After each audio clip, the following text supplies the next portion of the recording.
जय श्री राम, जय सीताराम, सभी देवी देवताओं की जय हो। हम अपनी रामायण का आगे का अध्याय शुरू करते हैं। वेद विदित सम्मत सब ही का, जेहि पितु देहि सो पाई टीका।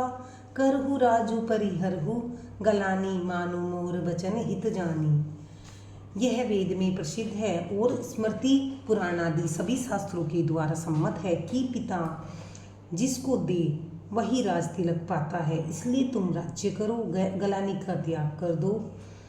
मेरे वचनों को हित समझकर मानो। सुनी सुकु लहब राम विदेही, अनुचित कहब न पंडित के ही। कौशल्यादि सकल महतारी, तेहु प्रजा सुख होई सुखारी। इस बात को सुनकर श्री रामचंद्र जी और जानकी जी सुख पावेंगे और कोई पंडित इसे अनुचित नहीं कहेगा। कौशल्या जी आदि तुम्हारी सम्माताएं भी प्रजा के सुख से सुखी होंगी। परम तुम्हार राम कर जानी, सो सब विधि तुम्हें सन भल मानी। सोपहु राजू राम के आए, सेवा कहेरु इसने सुहाए। जो तुम्हारे और श्री रामचंद्र जी के श्रेष्ठ संबंध को जान लेगा, वह सभी प्रकार से तुमसे भला मानेगा। श्री रामचंद्र जी के लौट आने पर राज्य उन्हें सौंप देना और सुंदर स्नेह से उनकी सेवा करना। करिए गुरु आयशु अवशी, कही सचिव कर जोरी। रघुपति आए उचित जस, तस तब करब बहोरी। मंत्री हाथ जोड़कर कह रहे हैं, गुरु जी की आज्ञा का अवश्य ही पालन कीजिए। श्री रघुनाथ जी के लौट आने पर जैसा उचित हो तब वैसा ही कीजिएगा।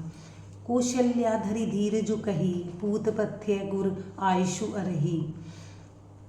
सो आदरी करिए हित मानी, तजिए विषादु काल गति जानी। कौशल्या जी भी धीरज धरकर कह रही हैं, हे पुत्र, गुरु की आज्ञा पथ्य रूप है, उनका आदर करना चाहिए। हित मानकर उसका पालन करना चाहिए। काल की गति को जानकर विषाद का त्याग कर देना चाहिए। बन रघुपति सुरपति नर नाहु, तुम्हें एहि भांति तात कदराहु। परिजन प्रजा सचिव अब अम्बा, सब अम्बा तुम ही सूत, सब कह अवलंबा।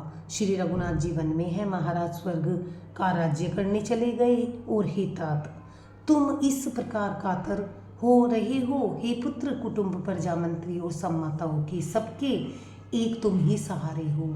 लकी विधि बाम कालू कठिनाई, धीरज धरहु मातु बलि जाई। सिर धरि गुर आयुषु अनुसरहु, प्रजापाली परिजन दुख हरहु। विधाता को प्रतिकूल और काल का कठोर देख कर धीरज धरो। माता तुम्हारी बलहारी जाती है। गुरु की आज्ञा को सिर चढ़ाकर उसी के अनुसार कार्य करो। प्रजा का पालन कर कुटुंबियों का दुख हरो। गुरु के बचन सचिव अभिनंदु, सुने भरत ही हित जनु चंदनु।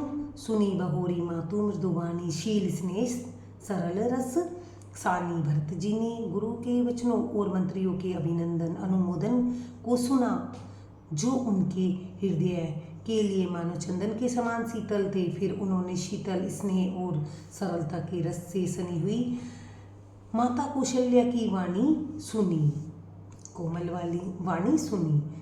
सानी सरल रस मातु बानी, सुनी भरतु व्याकुल भये। लोचन सरोरु सर्वत्र सींचत, बिरह उर अंकुर ने। सो दशा देखत समय ते ही बिसरी, सब ही शुद्धि देही की। तुलसी सराहत सकल सादर, शिव सहज स्नेही की। सरलता के रस में सनी हुई माता की वाणी सुनकर भरत जी व्याकुल हो गए। उनके नेत्र कमल जल आंसू बहाकर हृदय के विरह रूपी नवीन अंकुर को सींचने लगे। नेत्रों के आंसुओं ने उनके वियोग दुख को बहुत ही बढ़ाकर उन्हें अत्यंत व्याकुल कर दिया। उनकी वह दशा देखकर उस समय सबको अपने शरीर की शुद्ध भूल गई। तुलसीदास जी कहते हैं, स्वाभाविक प्रेम की सीमा श्री भरत जी की सब लोग आदर्शपूर्वक सराहना करने लगे। भरतु कमल कर जोरी, धीर धुरंधर धीर धरी। बचन अमीह जनु बोरी, देत उचित उत्तर सभी। धैर्य की धुरी को धारण करने वाले भरत जी धीरज धरकर कमल के समान हाथों को जोड़कर वचनों को अमृत में डुबोकर सबको उचित उत्तर देने लगे। धन्यवाद। लाइक करें, सब्सक्राइब करें।